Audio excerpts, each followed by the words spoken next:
Welcome back to Behind the Wardrobe. If you have read the Chronicles of Narnia books and watched the movies, you may have noticed that there are scenes in the film that are not included in the book, or perhaps they are not as present as they are in the movie.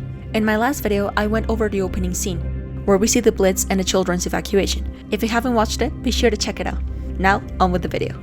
Today, I will dive into the river scene.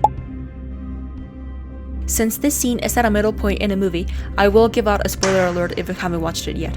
By this point, all four Pevenses have already entered Narnia, knowing about the prophecy that will end the White Witch's curse. With Adam's flesh and Adam's bone sits at Cair Paravel enthroned. The evil time will be over and done.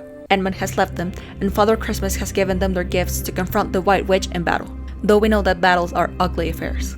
Battles are ugly affairs. This sequence lasts roughly 5 minutes, but it is important for the story in the movie, because even though Edmund already saw their enemy, the White Witch, this is the first time the other three siblings confront her party directly. They are doubtful about killing Mulgrim, despite Mr. Beaver encouraging Peter to do it. No, Peter! Narnia needs you! Catch him while you still have a chance! And in the end, when Lucy points out that the waterfall is now thawing, Peter decides to stab a nice chunk for him, Susan, and Lucy to have something to hold on to when the water comes down, so he can prioritize his and his sister's safety. This particular moment in the scene gives us a small preview of a moment that we will see later on in the movie, where Peter finally kills Mulgrim and Aslan names him a Knight of Narnia. Rise, Sir Peter Wolfsbane, Knight of Narnia.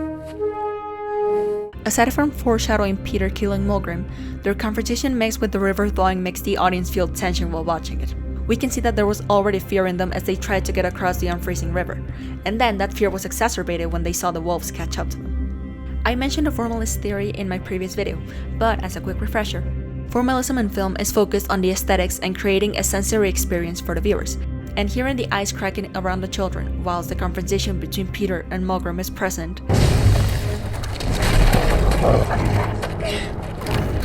Put that down, boy.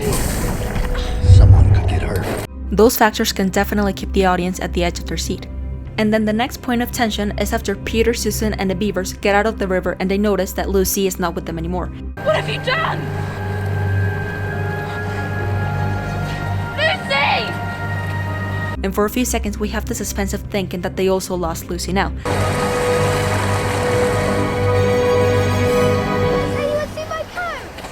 And then the tension in the scene switches to relief once we get to hear Lucy's voice and know that she is okay.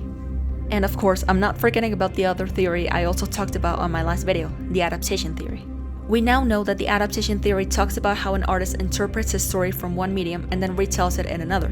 And they cannot translate it directly since the way you tell stories in two different media is not exactly the same. The interesting thing about this part of the adaptation is that in the book it never says anything about what we saw on the screen. You said winter was almost over. You know what that means? No more ice. What we do see regarding the coming of spring to Narnia is Edmund's journey with the White Witch and her sleigh no longer being able to move due to the snow melting. And from the other siblings' perspective, Lewis narrates that they only had to slightly deviate their path because they could no longer walk on a frozen river. The whole sequence that is shown in the scene marks a key point in the story and takes the audience through an immersive experience.